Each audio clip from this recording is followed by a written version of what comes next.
is Trisha, and I've been involved with Christ Central Penge for quite a number of years now. I'd like to really just share some testimony of what God has been doing in my life over the last year. I've always been a very organised person. I like to have everything in place. I make lots of plans, I make lots of lists, and I really get great satisfaction out of having things organised and in place. Well, a little over a year ago, I had a bit of a bombshell with a doctor telling me that I was never going to be able to lift anything heavy again. And at the time, I had a huge garden that involved a lot of heavy lifting. So I had a bit of a sleepless night, and by the end of the night I knew that I was going to need to move house. I'd always had a desire to move to the country and live somewhere where I could walk in beautiful places from my front door. And my son and daughter-in-law had moved to Pembury in Kent about 4 years ago, and I've been involved with a lot of childcare for them.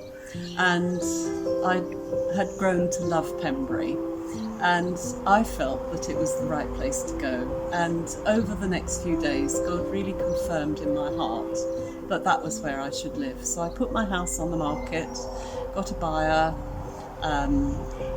By the time I had got a buyer, I came down and looked at houses and found a house that I liked, and everything was going as it should do.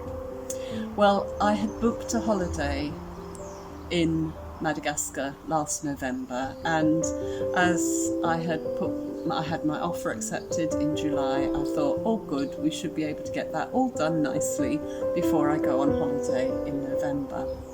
Well, then things began to get very complicated.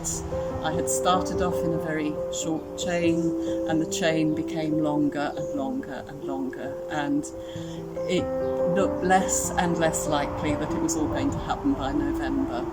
And in the end, I just had to give that to God and thought, well, okay, Lord, if it's not going to be moved by November, it's not going to be. Well, one day in October, I was getting on the tram, and I always read the Kindle on my phone when I'm on the tram.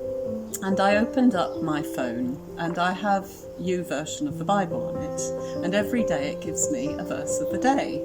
So as I opened my Kindle, so this verse came up on the screen, and it's Proverbs 16 verse 9, and it says, "In their hearts humans plan their course, but the Lord establishes their steps." And I thought, what a lovely verse. And then it disappeared. It literally faded off the screen, and up came the verse of the day. I thought, that is really weird. But I thought no more of it. The next day, I had a phone call from the estate agent saying that my vendors had pulled out of their purchase. So they were back at square one. And I thought, oh dear, we've got so far. Everything else was now ready for exchange. And so again, I was very fearful because my plans were scuppered and I couldn't cope with that. And I spent several sleepless nights. But over the next few days, that same verse kept appearing on my phone and fading away. And I thought, Lord, you're trying to teach me something. And it was really, really weird.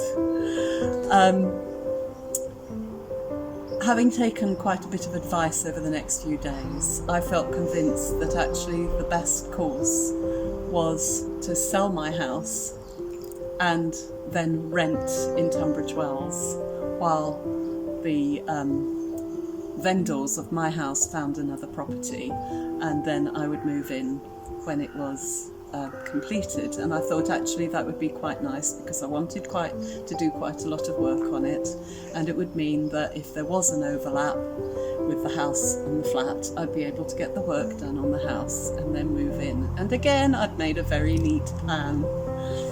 Well, anyway, I was about to go on holiday by this time, and I knew there was no point looking for a property to rent before I went on holiday.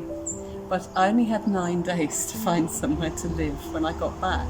But I actually felt completely calm about it, which I wouldn't do in the natural. I knew that God would have somewhere for me to live. What I didn't know was that I was going to injure myself while I was in Madagascar. So by the time I came back, I could hardly walk. I had injured my knee very badly, and my son had to come and help me move. I came down and there was a flat available for me to live in Tunbridge Wells.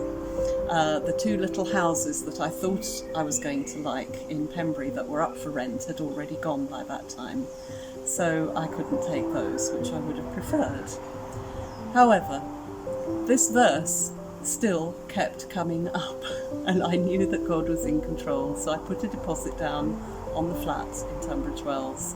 And looking back, it's quite amazing, because what I didn't know and what God knew was that actually my knee was in a state where I wasn't going to cope with stairs, and I needed to live in a flat. And in the months that I was in the flat, so my knee was able to repair. I completed the purchase of my house in February, and the lease on my flat was going to run out at the end of May, so I thought, that is brilliant, I'm going to be able to get all the work done before I move in. And I got the decorating done, and that was great. I had a date for windows to be done, I had a date for carpets to go down, and a date for the kitchen to be put in, and it would all be done before I had to move out of my flat.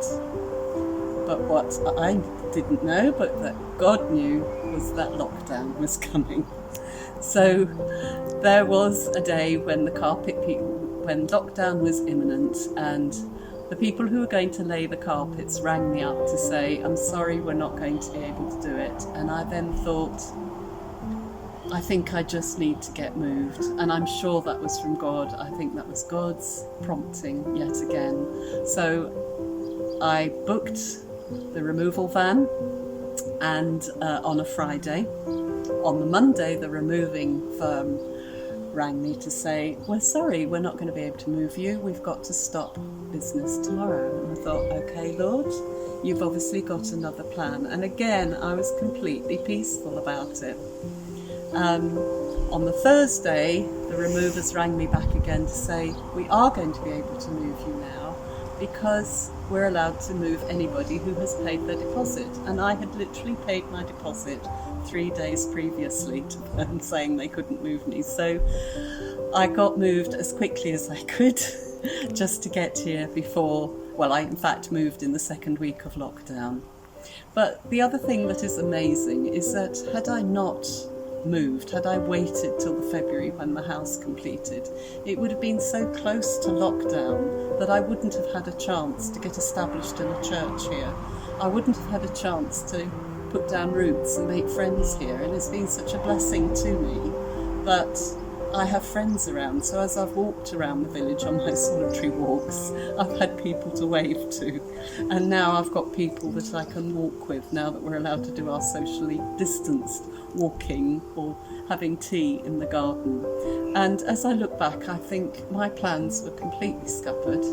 I've still got work to do on my house. It's all going to have to be done while I'm here, which wasn't my plan. But God knew things that I didn't know. And when our plans go wrong, it's always because God knows best. So I wish you a very happy day.